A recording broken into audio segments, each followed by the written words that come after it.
Welcome to Beyond the Press Release, a production of Glorcom, in which we take the time to speak with small cap executives after they put out important news. We're not talking about one piece of news, talking about four pieces of news. Rob Anson, CEO, FOBI AI, trades in Canada under FOBI. For our friends in the US, FOBIF. You know what they do, so we're not going to go into the intro that we typically do because we got four press releases to cover. Rob, welcome back, my friend. George, good to see you. Thanks for having me.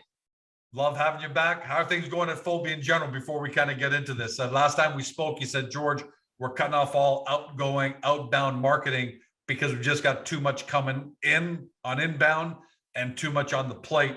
Is that still the status of FOBI right now?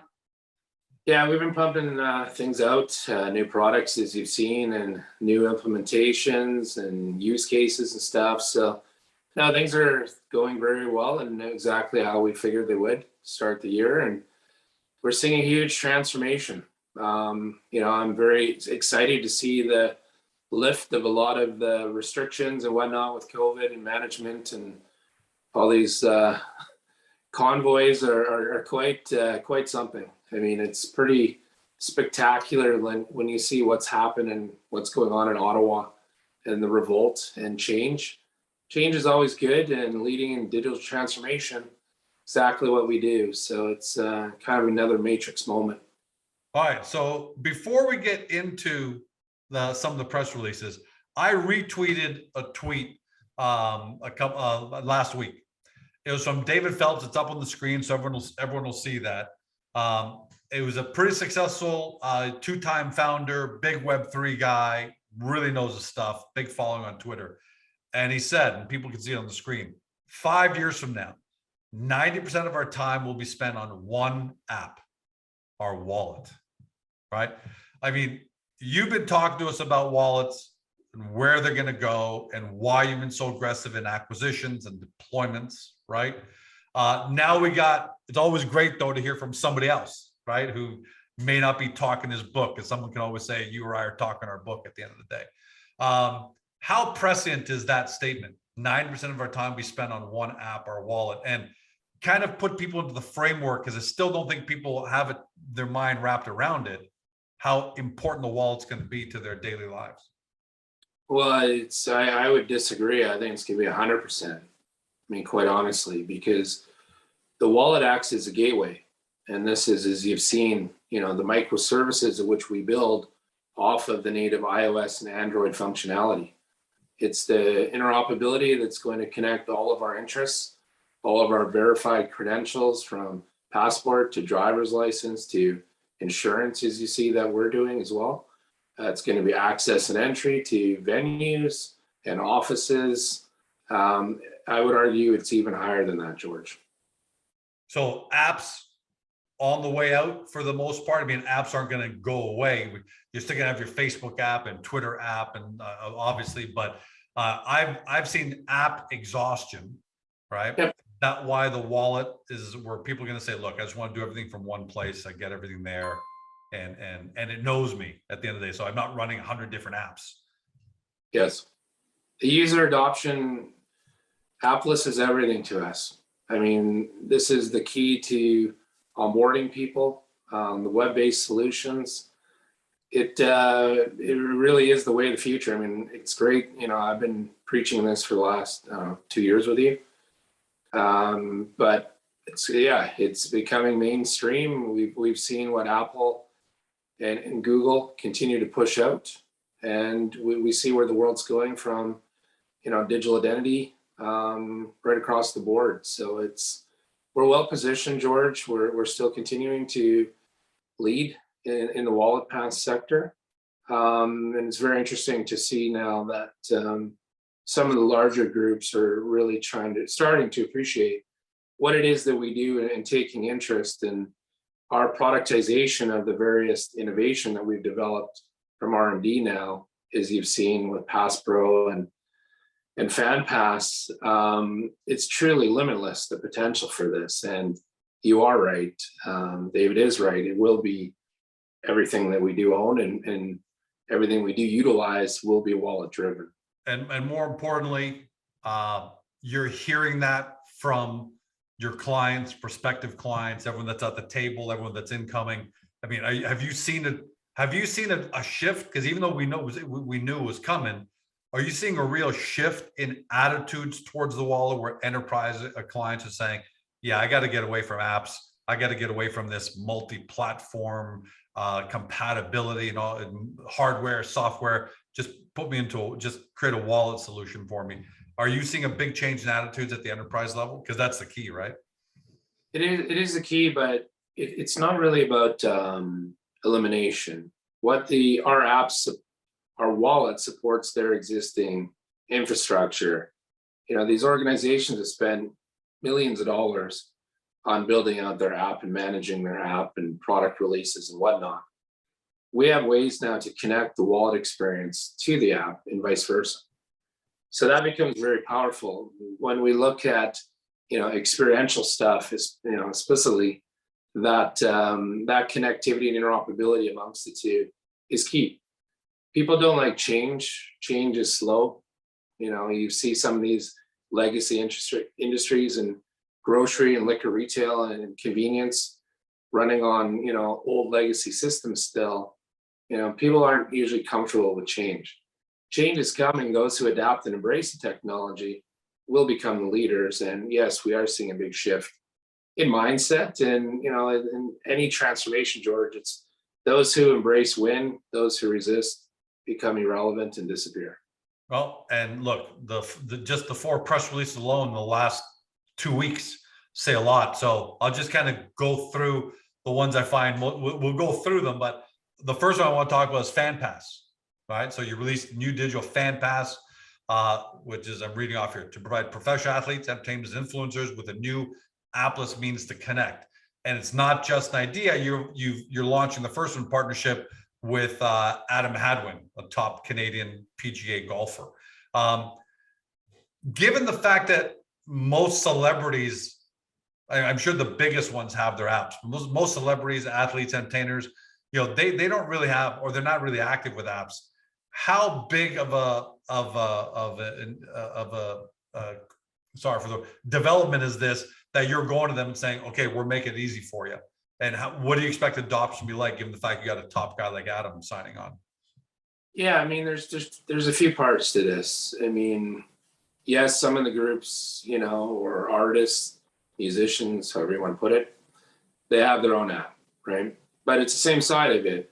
What are we doing with that app? With the wallet and FanPass, we can create all of the digitization of NFTs for sports memorabilia and collectibles, of course. We're seeing this now with some ticket opportunities. We've got now the ability to embed live streaming. And you have to understand these artists or athletes or whoever, they've lost millions of dollars as a result of events being shut down over the last 2 years. So being able to create new line revenue opportunities for them is obviously very appealing. But it's really about the segmentation. It's creating that personalized engagement, access to exclusive content and media, enter to win contests, promotions, invites, all of these things that aren't capable to integrating to existing apps. Well, that's where I want to play devil's advocate. How come they can't do things like that in their existing apps? I think that's important for people at home to understand. Why can't I do contests and ticketing and all that? What is it about the wallet pass, the wallet, that is so much more robust than apps? Yeah, they can do, of course, giveaways and promotions and stuff, George. I mean, anyone can do that, right? Yeah. It's the interoperability that we provide, right? It's the API integration capabilities as a tech company, of course. Apps are very costly to manage, hugely, right? They're like, we can put it this way, check fax. We developed that in 2 or 3 days over the weekend, and it went live, right, in Las Vegas with a client, as at Stratosphere. So apps, are on 2, 3, 4 week cycles of product releases. So the speed and agility that we have utilizing the native app or native wallet infrastructure, it can't compete. It's wearing the anchor around the running shoes, as they say. you just simply can't keep up to the agility and speed. And you said something interesting earlier about integrating NFTs and other great things. Is that another reason why apps just can't keep up? Because we've become hyper digitized in the last couple of years as a result of the pandemic, as a result of COVID. And as a result, there's so many more things you can do in digital that's so valuable. NFTs, tokens, crypto, all those things that the apps just can't keep up. Or if I'm the developer for an entertainer or for a company, that you're just too many things that have to connect with my app. And I think it's almost impossible to do. What is, we got to remember, the wallet acts as a gateway. I mean, what is the experience? It's the unification of various IT infrastructure that's already out there today. As we've seen, with COVID, it's ticket integration, it's PCR test results, it's, you name it, game day promotions, programs, it's really the unification of that, the assets of the venue or the individual, if you will, that we bring to the table. And that's the power of the wallet. It's very light. That's the key thing. You're not having to download another app, as you said, app exhaustion, right? App fatigue, whatever you want to classify that as. It's speed. Everything's about speed. I've got everything stored. One place. It's one tap, access and entry. It's one tap loyalty, one tap payment. We can link all these things together. So what does that provide? Agile, streamlined experience. So you're launching FanPass on March the 7th with Hadwin. What's the plan after that? It's one thing to have great technology like this, but what's your distribution model, marketing to get out to athletes, celebrities, entertainers? Do you guys, because you guys are used to dealing with enterprise level customers, so how do you pivot on that? Well, it's not really pivoting, it's exposure. I mean, Adam carries a lot of weight. There's been great exposure. Yesterday we saw nationally from the various newspapers, Financial Post and others. We had several agents reach out to us yesterday inquiring, different artists reaching out as to how can I get involved with this or how can I utilize this? And it's really customization of George, per se, right? What are your interests socially, product, charity, all of these things. I mean, it's fully automated. One, once it's created, it populates. And two, it's all customizable about your interests. So your brand is obviously a lot different than mine. So there's that look and feel customization, and the managed service on the back end as needed for some of the messaging and segmentation to users, fans, or whatever they classify as. But that's run by the celebrities digital team, right?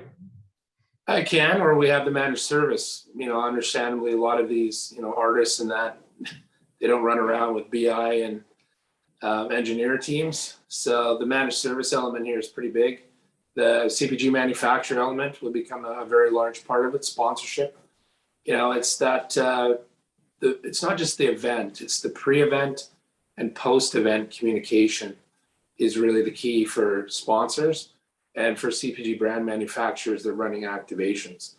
And that's really, I would say, the biggest value that we do bring is that ability to push to the right audiences at the right time, pre and post, that continued engagement, if you will, that drives them from Super Bowl to Outback Steakhouse or whatever it may be post-game. It's that continued flow of known user base and interest. How do you generate revenue off FanPass? Yep, same as all the other ones. There's an annual license for the platform, and we get paid each time a pass goes out the door. Are you able to talk about, not specific for Hadwin, but maybe in general? Because typically I know when the first couple of people usually get the best deal, but eventually, where do you think you'll be on an annual license for FanPass or something like that? Do you guys have a sense of that yet? No, that truly depends, George, on what we're doing. Is this, are you managing this? Are we managing this? What does that look like as far as content and updates? There's too many variables to even discuss what an enterprise or a DIY license would look like at this point. All right, switching from your entertainers and celebrities, you announced your PassPro, your enterprise grade wallet pass SaaS platform, which is, I think, almost on the other end of the spectrum.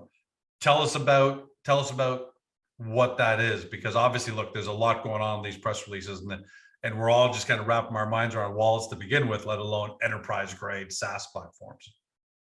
Yeah, well, PassGrader has the largest DIY platform, which is fantastic because it's low touch. Do it yourself for everybody at home. Yep, it's self-managed. Exactly. You create your own passes, you issue your passes, you provide all the work. Where we were starting to get a lot of interest from a lot of the clients was, hey, look, we'd like an enterprise solution with customization and integration and management of data and whatnot. That's where we built the hub, if you will, that it's a convergence now of PassGrader's wallet pass technology and the FOBI AI data technology blended into one. As you're well aware, we made a significant investment in the team last year for many reasons. Now we're starting to see the rewards of that through the managed services of PassPro. It gives us the ability to compete on both levels. What's the competition? Since you're saying compete, what's the competition like at the enterprise level? Is Fobi leading the way there, or are you in some tough competition? No, this is our clear differentiator in the marketplace. And like I said, George, at the end of the day, we are an AI and data analytics company at heart. It's our ability to integrate and combine different touch points and infrastructure. Like anything, there's lots of wallet companies out there that do different things. But for us, no, this was a big flag in the ground. Do you ever look back and say it's amazing where you started, even a year and a half ago when you and I started together, and just the chain of pieces you keep adding on to your tech stack? No, I don't look back. I only look forward. And for me, I'm I've been very clear. That's one thing that people say, well, you guys are doing a lot of things, a lot of areas. Yes, we are. And that's the benefit of having a truly agnostic technology stack. These are wash, rinse, repeat. Pick a vertical, pick an opportunity. We're replicating what we've already built. We build tiny microservices off of that, which enable us to customize and create these new products and experiences. So no, I don't really look back, George. I'm very focused on the future. That's why I made these bets on digital wallets and these technologies. There's other industries now that we're starting to look at as we move into 2024 and beyond. But no, I don't really focus on the past. I can't change the past. I'm more focused on learning from history and looking down the road. Yeah. By the way, I referenced that more in case of you just kind of reminisce more than not like having any regrets about the past. But no, I got it. You're looking forward. So let's talk about looking forward. Since you bring it up, you've been way ahead of the curve all this time. What do you see for Fobi 18 months down the road? Or I don't know if you're able to share that. Maybe you want to keep that. You want to keep your cards close to your chest. But with the extent of what you can share, where do you see the development continuing? There's, for me, obviously it's going to around the core technology, which is IoT, data, and wallet. That's our core infrastructure. I think the blockchain is becoming a big part of the tech stack and utilization as well. DeFi will become a very big focus, as we've previously made some release around that element. I think for us, George, it's I look at open banking as well as another very interesting proposition. So for me, it's about transformation. That's why we've been successful, is we've seen a huge digital transformation right now, and we'll continue to for the next decade, for sure, at least, as these groups try to push towards this change. And that's why we're in a very strong position, is we're that enabling technology that takes them from yesterday, today, but more importantly, with the future roadmap. You know, I'm glad you kind of said that about this decade. I think it's longer. So people, you recently even asked me last couple of months, hey George, what do you think of the NASDAQ? And a lot of tech stocks have been risk off. Values have kind of fallen a little bit. What do you think? Is the game over? And I said, look, we are going to go through a digitization cycle for next 20 years.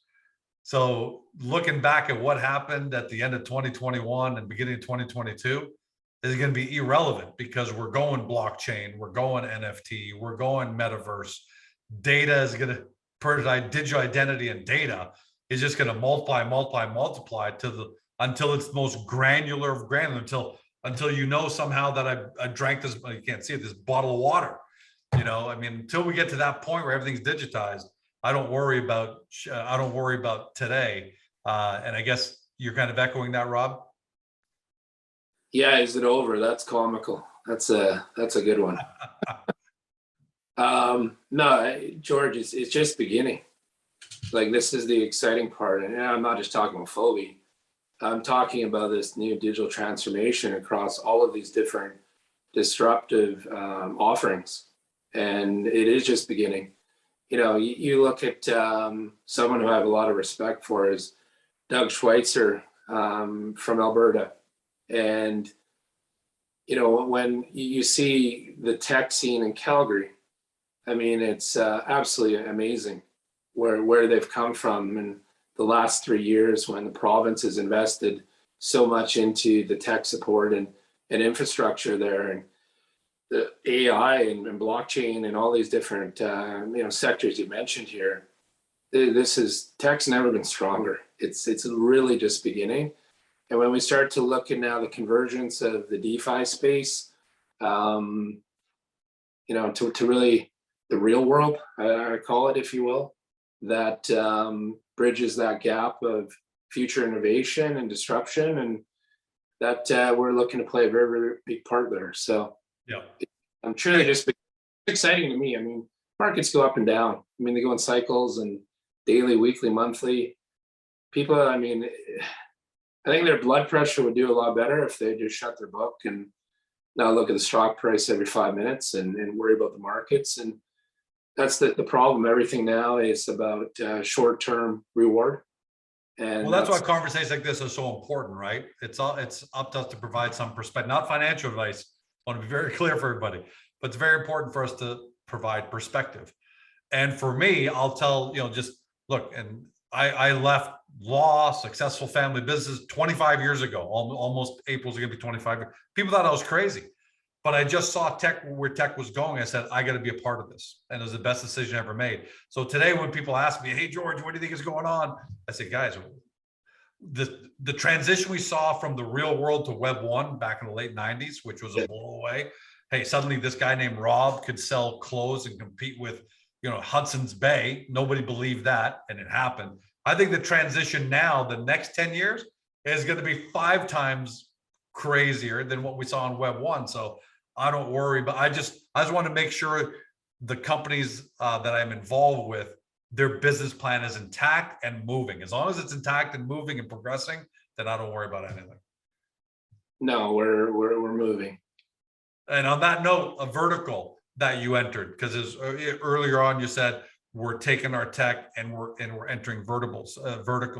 So Abbotts Butcher, this market deal with Abbotts Butcher, which is a premium U.S. plant-based protein company. Cuples, to provide the Cuples coupon platform. What I found interesting about that is they were looking to offer digital coupons. They evaluated several options and they settled on Cuples. They said from the press release that Cuples is an industry leader in digital coupons. That was great to hear. Let's talk about Cuples a little bit. Well, let's talk about this specifically. What are you going to do for Abbotts Butcher, because they're in over 800 stores and growing. And then where does have you entered the plant-based, the plant-based vertical? No, we've entered it in a big way. So you have to understand something, George. It's the same side of it. It's segmentation of data. People that are vegetarian, vegan, whatever classification you want to put yourself under, health conscious, It's that segmentation piece that gives us the ability to market to the right people.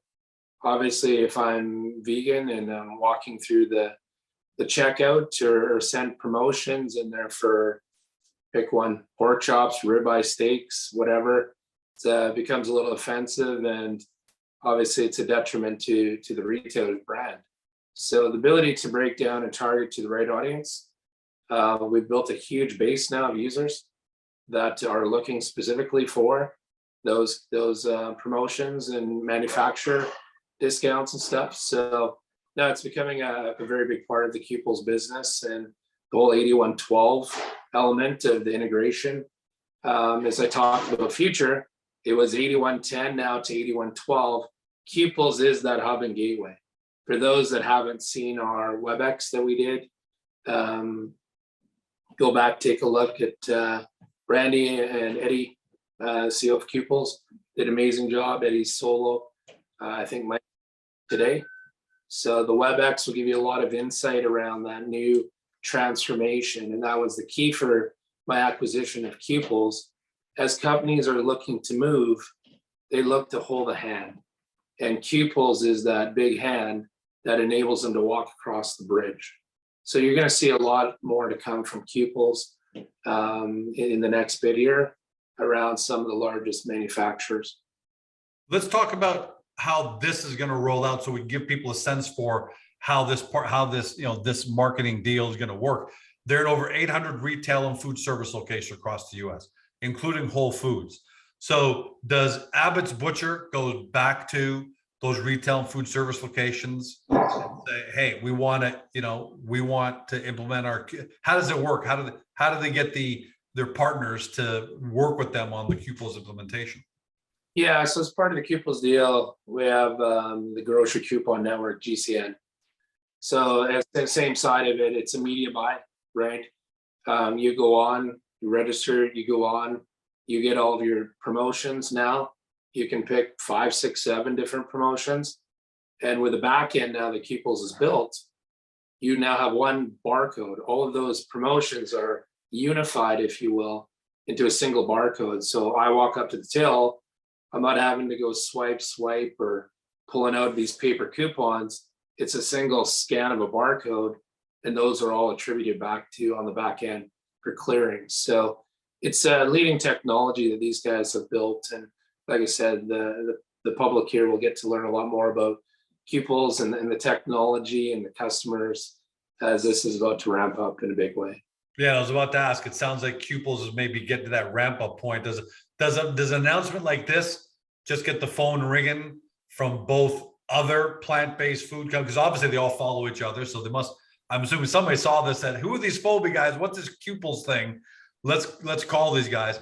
And on the same side, does it also get retail food service also calling you up and saying, "Hey, we just noticed this. Let's call these guys up, see how we can work with them"? That's important. Yeah, that's the important one too, because the manufacturers are looking for locations to drive it to. So it's the same side of it. We see certain regions or states have higher usage. Then yeah, it's connecting that, ultimately connecting the brand to the consumer and the consumer to the retailer. So it's a three-legged stool. We're providing the architecture of the stool, if you will, that enables all that construct to happen. And lastly, we probably don't need to go into deep detail about it because it seems like it's covering just more of the same, which is great. Strategic partnership with Barnett Technologies, but they're more on obviously on the liquor, cannabis, grocery side. But again, another great partnership that should be generating, that should help generate significant revenue. Well, for us, this is a very, very big one because it'll be our first integration with the wallet and the point of sale in the liquor and beverage industry. So this will provide the next evolution of loyalty. There's other elements to it that I can't really speak to yet, but no, very exciting opportunity for us. I can say it's highly regulated industries in which they sit in with convenience and liquor and cannabis and grocery. So there's a few other things that we're working on that as a result and why this kind of came together. So the regulated industries are a big opportunity. They're all independent, of course, which from a data aggregation standpoint is challenging for some groups. So it's a well-positioned opportunity for us. And Barnett Technologies have an amazing development team. And it's been a pleasure to early stages here to get things going and off the ground working with them. And I guess you kind of allude to something's going to be coming. Are you able to talk to us now, not about what's coming, but how does teaming up with Barnett bring in more customers to generate more revenue? If you kind of give us a bit of a roadmap there. Well, Barnett is the leader in BC. They own lion's share of the market here for the independent liquor retailers. So that is extremely valuable. As we said, I mean, that was the premise of the company early days, was being able to aggregate that independent marketplace. Which is exciting here for me is now the ability to layer on the data and the wallet technology. And as I said here, George, these are the regulated industries where, of course, selling to the right people or not is very crucial, and something that we've been working on here. So I'll end off with this. I know what it tells you, but what should it be telling investors? That you've got Abbotts Butcher in one vertical, Barnett Technologies, another vertical. You've got Adam Hadwin in the athlete and celebrity vertical. What should that be telling investors about the tentacles of Fobi and how it just seems to keep growing and growing and growing? Well, the possibilities and the technology that we've built and that are replicating now over and over and over are truly endless. Each and every day, every week, there's new products, new ideas that are simply just redressed up of what we've already built. So it's that speed and agility here. That's the exciting part to me. The heavy lifting's been done. Now it's all about the art of what's possible, and that's where we do best for sure. If you listen to, we haven't covered this here, but Square, we did our Square integration and partnership release the other week. That's been a great success. I would encourage people to go listen to our podcast, to listen to what Cave's had to say about that. That's all the validation you need to hear is when you're looking at considering investing into Fobi, is that validation from that Square podcast. Yeah, that's what gets me excited. Yeah, and Square, we're going to do as a standalone on its own. I figure let the first 30, 45 days kind of pass by just to see how that develops, and then just have a standalone discussion about that. But Rob, it's amazing. It's and what are we here? February the 10th? and it feels like you've just put out a mountain of great news. It's just great news. There's more business being won, more third-party validation, and it's only February the 10th or so, 2022. So I usually say I can't wait to see what you can do for the whole year, but it seems like to me, it's like, how about if I just keep it to the month of February for now, and then the month of March, as opposed to looking down a year. But safe to say, you're happy with the pipeline. Everything looks great. Things are going extremely well. Like I said, George, this is the fun part now, that the heavy lifting's done. Now this is all about new innovation and interoperability of connecting dots, and we're extremely well positioned to do this, and it's something that we can do very, very quickly, which is key. And when I look at the opportunity, as you said early, where we began, of 90% of our time will be spent in the wallet, I'd reiterate and emphasize again that I would argue it's 100, that we will see this. The tech, NASDAQ's not dying. Tech is just starting. And as I alluded to here, there's a lot of new verticals and opportunities that we can plug into what we're doing, as you've seen and witnessed here in the last 4 to 5 weeks already in the new year. And each one of those announcements just brings on more opportunities within those verticals. That's the amazing virality point about this. It is. It's a versatility, but people have to understand too, each pass that goes out, we get paid. So this slowly starts to tick and tick and tick and tick. And then we grow that huge user base. The user base turns into now opportunities to segment audiences to create personalized engagement, deliver content such as Abbotts Butcher to known users. This is our, like I said, the Facebook of social. We're bridging that now across all platforms, e-commerce, in-store, and mobile commerce. I love the fact that you're saying that the heavy lifting is done and this is the fun part. And I'm assuming fun part means next couple of years now. You spent a long time in the trenches before people even knew who Rob was, who Loop Insights was at one point, now Fobi, to develop, to get the product. You had a vision. A lot of people thought you were crazy, like most people think visionaries are, a couple, 2, 3, 4 years ago. But here you are today, perfectly positioned, and the news just keeps rolling. Congratulations, Rob. I can't wait to see what you do for the rest of February, let alone the rest of the year. Thanks, George. To everybody at home, you've been watching, or if you've listened by podcast on Spotify, Google, Apple, your favorite podcast platform, to Rob Anson, CEO of FOBI AI, trades in Canada under FOBI. For our friends in the US, FOBIF. For those of you new to the story, because you keep seeing the headlines over and over again, 2 ways to do your due diligence. Get to the company's profile page and Agoracom. Look, there's so much going on with Fobi. We give you a good 1,000-foot overview so you can really try to wrap your arms around it. But then to do your deep dive due diligence from there, link over to the Fobi website. That's where you do your deep dive due diligence. If you believe in the future of digitization, of wallet pass technology, of big data, data analytics, engagement, personalized, all of that, then you've got to do your research into Fobi. Just don't say 12 months from now we didn't tell you so. Thanks for joining us. Have a great day. See you next time. Hey guys, this video is over, but don't forget to help your company by liking it and then leaving a comment below. And then don't forget to help yourself by subscribing to our channel so you don't ever miss another great Agoracom small cap video.